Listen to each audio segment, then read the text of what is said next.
정치인 박근혜라는 인물은 남는 걸까요? 박근혜 전 대통령 헌법재판소의 심판에 대해서 사실상 불복 선언을 하더니 이제는 사저 정치를 시작한 듯합니다. 서청원, 최경환 의원은 총괄 업무, 윤상현, 조원진, 이우연 의원은 정무 쪽을 맡고요. 김진태 의원은 법률 담당, 박대출 의원은 수행 업무, 민경욱 의원은 대변인 역할을 맡은 걸로 좀 알려져 있죠. 일명 삼성동 라인업. 삼성동 라인업이 짜진 겁니다. 현역 의원들로 보좌진이 이제 꾸려진 겁니다. 글쎄요. 탄핵당한 대통령이 승복될 시대 현역 정치인들을 다시 규합한다. 이거 어떤 의도일까요? 이분은 어떤 의도로 보고 계실까요? 정의당의 노회찬 원내대표 연결을 해보죠. 노회찬 원내대표님 안녕하세요. 네, 안녕하십니까. 내가 모든 걸 끌어안고 가겠다. 진실은 시간이 걸리더라도 밝혀질 거다. 이 메시지. 이거 아무리 봐도 승복은 아니죠? 예, 승복이 이제 현재 재판 결과에 대해서 승복하지 않을 뿐만이 아니라 예. 시간이 걸리더라도 진실을 밝히겠다는 얘기는 진실을 밝히는데 시간이 걸릴 것이다. 예. 결국에는 조만간 이루어질 법원 재판 판결도 승복하지 않겠다. 예, 진실은 그 이후에 한참 나중에 이제 역사가 밝혀낼 것이다. 뭐 이런 얘기로 들립니다. 그렇게까지 보세요. 시간이 걸리더라도 진실은 밝혀질 거다. 그러니까 앞으로 있을 검찰 조사니 법원의 판단이니 여러분 그것도 진실 아닙니다. 그거 너머에 있을 거다라는 얘기로까지 해석이 되세요? 네, 그렇습니다. 그래요. 그게 지금 그러니까 이제 말씀하신 대로 승복은 아니다 정도를 넘어서 삼성동 중심으로 흐르는 그 분위기, 기류가 좀 묘합니다.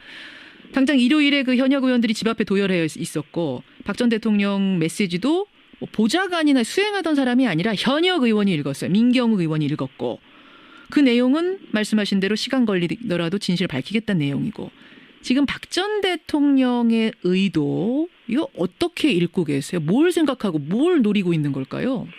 예, 일단은 가장 중요한 것은 전체적으로 볼 때 단 한마디의 사과가 지금 없습니다. 예. 사실은 어찌됐건 간에 설사 본인이 억울하다 하더라도 사태가 이렇게까지 된 데 대한 사과 한마디 정도는 국민들에게 해야 되는 건데도 사과가 없다는 얘기는 국민들을 향해서 나는 싸워나가겠다. 함께 싸우자. 이제 이런 이제 일종의 투쟁 선언을 하는 거죠. 투쟁 선언. 예. 게다가 지금 정치인들 이렇게 규합한다는 얘기는 사저에서 정치하겠다. 사저 정치하겠다는 뜻으로 봐도 무방한 거죠. 그렇죠. 이미 뭐 제가 볼 때 구 여권의 중심이 되어버렸고요. 청와대에서 나오면서 구 여권의 중심이 뭐 자유한국당이나 바른정당이 아니라 삼성동의 박근혜가 구 여권의 중심이 되었고. 잠깐만요. 자유한국당이 아니라 이제 삼성동이 중심이 됐다? 그렇죠. 지금 보면은 이 전국의 상태가 삼성동의 박근혜와 뭐 민주당, 삼성동의 박근혜와 야당들 이런 어떤 이제 구도가 지금 형성이 된 거죠. 그 구 여권의 여권은 아니니까 구 여권의 중심이 이미 되어버렸다. 삼성동의 박근혜가. 그래서 보수의 중심으로 확장하는 그런 길로 가려고 하고 있다 이렇게 보여집니다. 그 보수의 중심으로 가려는 그 말씀. 그러니까 일단은 이제 단기적으로 봐서는 사저 정치에 시동을 거는 이유, 단기적으로 봐서는 검찰 수사에 대응하는 것, 장기적으로 봐서는 말하자면 보수 재집권, 보수 쪽에 힘을 실어서 뭔가 다시 정치적인 제기를 하려는 움직임 이렇게 해석하시는 거예요? 단기와 장기로 나눠서? 그렇죠. 그래서 지금 그 자신에 대한 어떤 맹목적인 지지자들, 그 지지자들 규합하고 정렬시켜 가지고 다시 확장시키면은. 일단은 구 여권 중에서는 가장 경쟁력과 이제 영향력을 갖다가 이렇게 확보할 수 있다. 이렇게 판단하는 것 같아요. 그래요. 자, 그럼 두 가지 경우 좀 나눠서 보겠습니다. 우선 단기적으로는 검찰 수사 피하려고 하는 게 아니냐 이런 의심인데, 근데 아무리 지지자들이 집 앞에서 40일간 집회 신고해놓고 이제 진을 치고 있다고 해도 검찰 수사를 계속 피할 수는 없는 거 아닌가요? 지금 일단은 뭐 집권 농성 상태에 들어가는 거고요. 그리고 뭐 피할 수는 없다 하더라도 대단히 검찰을 곤혹스럽게 만들고 수사를 지연시킬 수는 있겠죠. 곤혹스럽게 만든다고요? 예, 왜냐면은 이제 검찰이 이제 소환을 갖다가 이제 통보를 하더라도 소환에 응하지 않으면 강제 구인에 나서야 되는데, 그렇죠. 예, 강제 구인도 몇 번 나서지 않으면 이제 정말 이제 체포영장이나 구속영장을 발부받아서 강제력을 동원해야 되는데, 그렇죠. 그게 과연 그 검찰로서도 쉬운 일은 아닐 거거든요. 그러네요. 그 지지자들을 다 해치고 들어가서 집에 가서 체포를 해온다는 게 이 상황에서 그럴 수 있겠느냐. 과거에도 새누리당 한나라당의 이인재 의원이 과거에 그 지구당을 가스통, 석유통 이런 인화물질로 지구당사를 갖다가 이렇게 가득 이렇게 바리케이트를 쳐서 이 강제 구인을 피한 적도 있었죠. 그렇죠. 여권 일각에서는요, 박 전 대통령 수사를 대선 후에 하자 이런 주장도 나오더라고요. 왜냐, 대선 결과에 영향을 미치면 안 된다. 이건 어떻게 보세요? 그 발상이야말로 박 대통령에 대한 재판, 그 정치 재판 하자는 얘기입니다. 그러면 정치 재판을 하자는 얘기는 오히려 정치적인 이유를 들어서 그 뒤에 하자는 건데 우리나라 뭐 헌법이든 법률이든 어디에 그 수사를 갖다가 이제 그런 이유로 다 연기하는 게 가능하다는 게 나와 있습니까? 그렇죠. 예, 지금 이미 관련자들이 구속이 되어 있고 재판을 받고 있지 않습니까? 예. 그러면 오히려 빨리 이걸 제대로 처리하기 위해서도 수사를 갖다가 조기 수사에 지금 착수해야 됩니다. 그리고 압수수색을 해야 되는 것이고요. 오히려 대선 결과에 영향 주지 않기 위해서는 빨리빨리 수사하고 수사 받고 빨리빨리 마무리 짓는 게 맞는 거지. 그걸 언제까지 뒤로 밀어낼 건가 이 말씀이세요. 그렇죠. 그렇게 되면 대선에서 이게 쟁점이 되거든요. 그렇게 되네요. 예. 수사를 할 거냐 말 거냐, 사면할 거냐 말 거냐를 쟁점화해가지고 면죄부를 받으려는 그런 어떤 아주 치밀한 계산에서 나온 얘기다 이렇게 보입니다. 그렇게 보세요. 이게 이제 검찰 조사를 피하기 위한 한 가지 노림수, 사저정치의 단기적인 거 말씀하셨고, 사저정치의 장기적인 노림수는 보수 죄집권을 도우려고 하는 거다. 어떤 식으로 가능합니까? 예, 일단은 뭐 지금 당장은 검찰과 그 후에 이어질 재판에 대응하는 것일 것이고, 제가 볼 때는 박근혜 전 대통령의 시도가 성공할 가능성은 대단히 희박하다고 보지만 아직까지 그 미련을 갖고 있는 거죠. 결국에는 아버지의 어떤 그 신화, 고 박정희 대통령의 어떤 신화를 가지고서 권좌에까지 올랐던 거와 마찬가지로 그 어떤 독재의 잘못된 유산을 가지고서 다시 이제 그 세력을 갖다가 재기하려는 다시 규합해서 그런 허망한 그 생각을 미련을 아직도 버리지 못하고 있는 게 아닌가 보여집니다. 예전에 별명이 선거의 여왕이잖아요. 그러니까 이번에도 역시 이번 선거에도 내가 어떤 영향력을 발휘할 수 있을 것이다. 그렇게 해서 보수가 재집권을 하면 나의 이 원통함도 풀 수 있는 기회가 오겠구나. 뭐 이런 구상을 하고 있는 건 아닌가 싶기도 해요. 뭐 꿈에서 깨야 될 것 같아요. 허망한 그 바람이죠. 지금 뭐 선거의 여왕이 아니라 이렇게 우리나라 정치인 중에 이렇게 자기 측근을 갖다가 구속 많이 시킨 사람이 누가 있습니까? 그렇게 되네요. 뭐 선거의 여왕이 아니라 뭐가 되는 거예요? 나라를 망친 데 대해서 신기록 세운 사람이죠. 참 얘기하면서도 참 씁쓸해지는데 정치권 내부 분위기를 노회찬 의원이 누구보다 잘 아실 테니까 질문 드립니다만, 박 대통령이 이 사저 정치를 시작하면서 보수가 한 번 더 분화할 거다.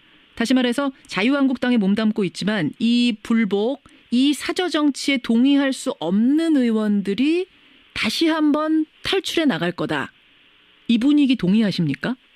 예, 저는 그런 면에서 긍정적인 면도 있다고 봅니다.